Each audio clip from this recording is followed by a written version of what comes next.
Okay, so I want to help you understand how this bill came to be and the long history of what we've been dealing with here. So, first of all, it should be said that the Republicans in the House have asked for this humanitarian aid bill to come to the House floor 17 times before this week.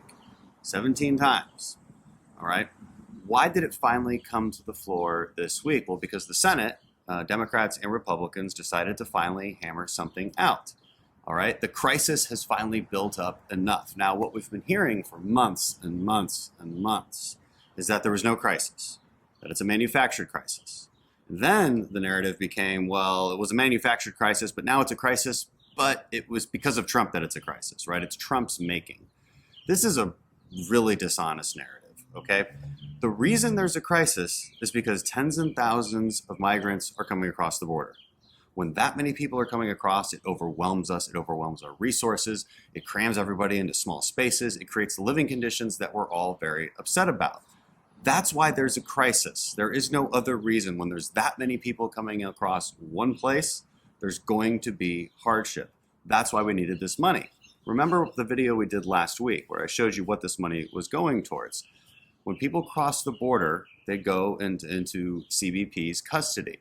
Children, especially unaccompanied minors, they go to HHS. They're both running out of money. That's why we needed the supplemental bill of $4.6 billion. It helps migrants. It helps improve the conditions down there. That's why we had to pass it. Nobody wants to see what's going on there. The photos this week that you saw of a father and his daughter drowning in the river is absolutely horrible. It really is. And if you've been following this situation for as many years as a lot of us have, this kind of thing happens a lot. It happens because the incentives are aligned where they think if they can cross, if they can just get to the other side, then they'll be caught and then released into the country. This is not a good incentive to have. It's why we're seeing so many migrants, not just along the river, but on people's ranches, in our deserts. People are dying.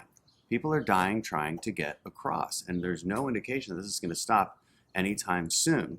So not only do we need to get this $4.6 billion to our departments, but we also need to stop the root cause of the problem. Our asylum process is completely abused right now. It's taken advantage of. We need to fix those loopholes. We need to actually have a plan in place to help Central American countries. I've co-sponsored a bill that Democrats also support that would improve the aid to places like Honduras, El Salvador, and Guatemala. This kind of stuff is important. It needs to be a whole of government approach. It's security, it's the asylum process, and it's fixing what's going on in these Central American countries.